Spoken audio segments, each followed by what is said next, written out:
안녕하세요. 진실의 힘 임팩TV입니다. 지난 29일에 일본에서 유명희 본부장이 WTO 사무총장 후보로 나선 데 대해서 낙선운동을 시작했다. 이런 보도가 있었는데요. 일본 외무성 장관이 특정 국가랑 분쟁 중인 나라 사람을 WTO 대표 자리에 앉힐 수 없다고 했다는 거예요. 특정 국가는 일본이고 분쟁 중인 나라는 우리잖아요.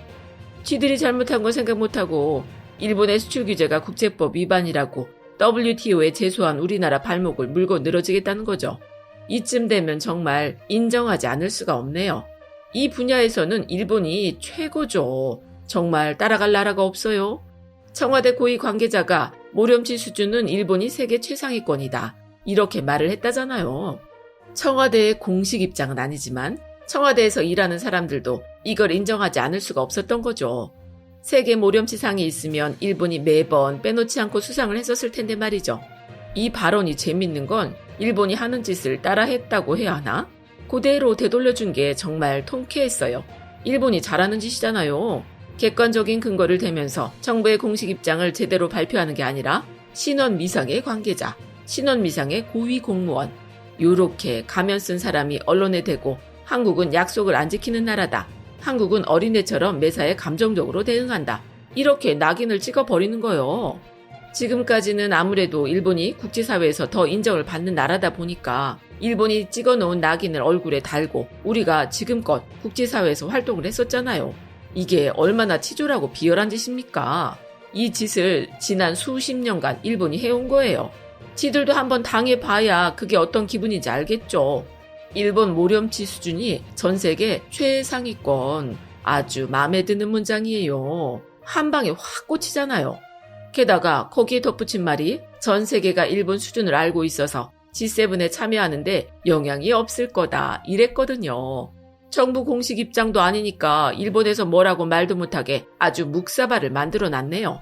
이런 얘기도 나올 법한 게 일본이 남북관계를 방해했다는 볼턴 회고록도 회고록이지만 WTO 사무총장 낙선운동까지 한다고 하니까 이건 진짜 이웃나라에 대한 최소한의 예의도 없는 거예요. 물론 이웃나라라고 생각하고 있는지 어쩌는지 잘 모르겠지만요. 그저 남 안 되는 것만 바라는 못된 심보 아닙니까? 얼마 전에는 우리나라가 후보를 낸 것도 아닌데 WHO에서 한국인이 수장이 되면 안 된다면서 사령탑 역할에 신용이 없으면 바이러스와의 싸움에서 승리가 불안하다나? 그러면서 일본이 보건의료 분야에서도 선진국이니까 일본에서 후보를 내자. 이런 얘기까지 나왔었잖아요. 일본이 신용이 좋아서 바이러스랑 그렇게 잘 싸우고 있는 모양이죠? 가족 중에 한 명이 코로나에 걸렸는데도 나머지 식구들은 검사를 안 해준다고 일본 사람들은 다 죽겠다고 그러던데 그놈의 신용은 누구랑 같이 만든 신용인지 모르겠네요. 세계보건안전지수라는 게 있어요. 영국의 이코노미스트랑 미국 존스홉킨스 대학이 같이 만드는 건데 해마다 6가지 항목을 측정해서 순위를 매기거든요. 예방, 탐지, 대응, 보건체계, 국제규범 준수, 위험한 환경 이렇게 6가지 항목을 보는데요. 그 나라가 얼마나 전염병에서 안전한지를 따져보는 거죠. 2020년 건 아직 발표가 안 됐고요. 2019년 자료를 좀 보여드릴게요. 이렇게 각 항목별로 순위를 쭉 매겨놔요. 맨 왼쪽 종합 순위를 보면 우리가 9등이잖아요. 아시아 국가들 중에서는 태국 다음으로 순위가 높아요. 의료 보건 수준이 높으려면 아무래도 돈이 좀 있어야 하니까 선진국들이 대부분 순위가 좋을 수밖에 없고요. 그럼 일본은 몇 등이냐 하면 저기 한참 밑에 21등이잖아요. 이러니까 모렴치하기로는 일본을 따라올 나라가 없다 이렇게 얘기를 하는 거예요. 지들은 코로나도 검사를 안 해서 확진자 수를 낮추고 있는데다가 평소에 보건 수준도 우리나라보다 한참 미친데 WHO 사령탑 역할에 신용이 없으면 바이러스와의 싸움에서 승리가 불안하다. 그러니까 우리나라가 신용이 없는 나라라서 바이러스에도 잘 대처하지 못할 거라는 얘기 아닙니까? 지들 처지를 생각해야죠. 우리는 195개국 중에 9등이고 지들은 21등이잖아요. 코로나 대응 상황도 우리나라는 전 세계 모범국으로 주목을 받고 있고 일본은 있는지 없는지 자기네 나라 국민들도 검사를 안 해서 확진자가 적다 이렇게 생각하고 있는 마당에 어디서 우리나라가 되면 안 된다는 둥 말도 안 되는 헛소리를 하고 있어요.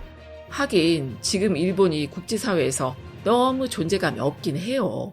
그러니까 더 눈에 불을 켜는 모양인데요. 그렇게 찌질하고 비열하게 구는 게 과연 존재감을 키우는 데 도움이 될까 모르겠네요. 일본이 제일 최근에 국제기구 수장을 맡은 게 2019년까지 국제원자력기구 사무총장을 한 거거든요.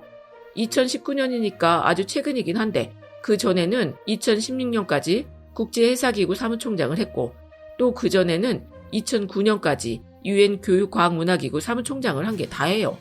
그러니까 최근에 국제사회에서 영향력이 별로 없었던 게 사실이죠.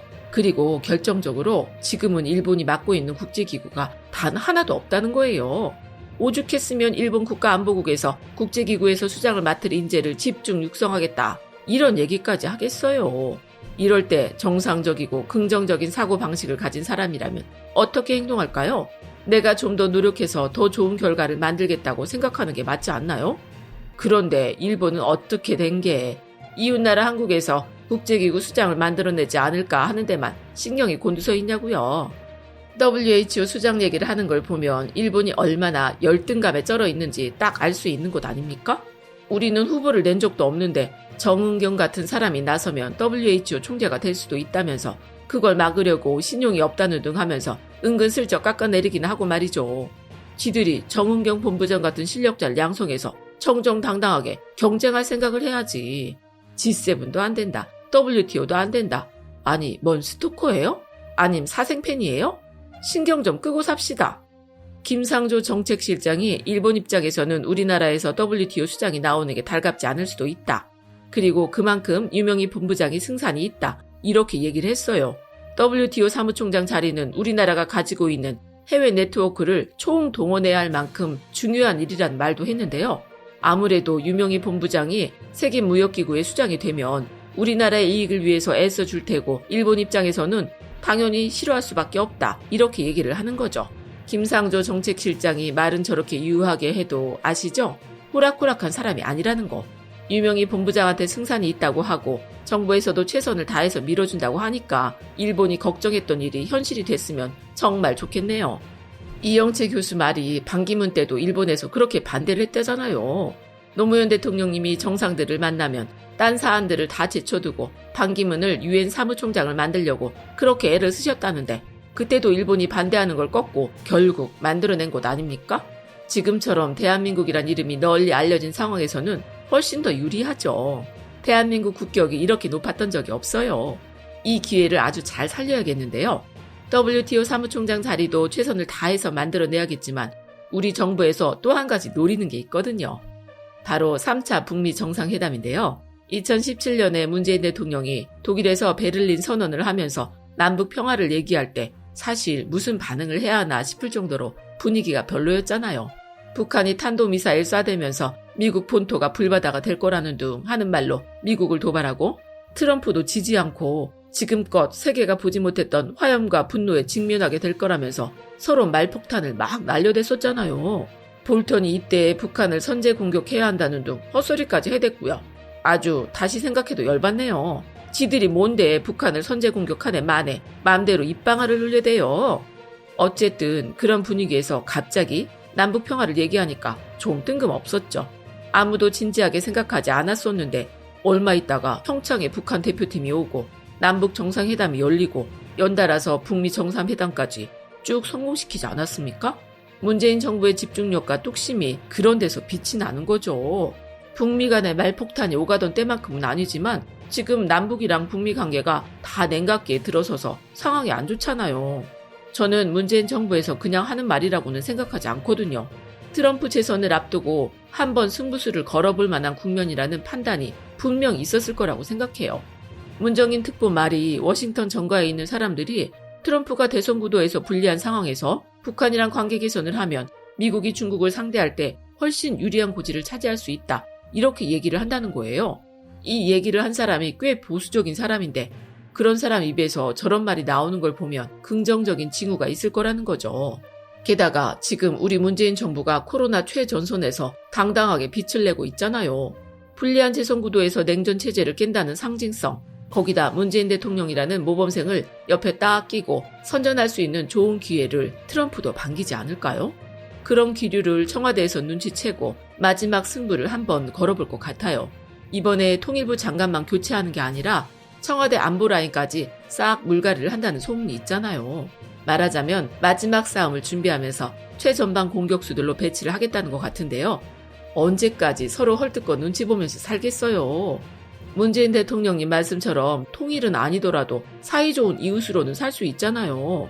게다가 일본이 기를 쓰고 반대하니 아 폐야 소리가 절로 나오도록 꼭 멋지게 만들어 보자고요. 끝까지 시청해 주셔서 고맙습니다.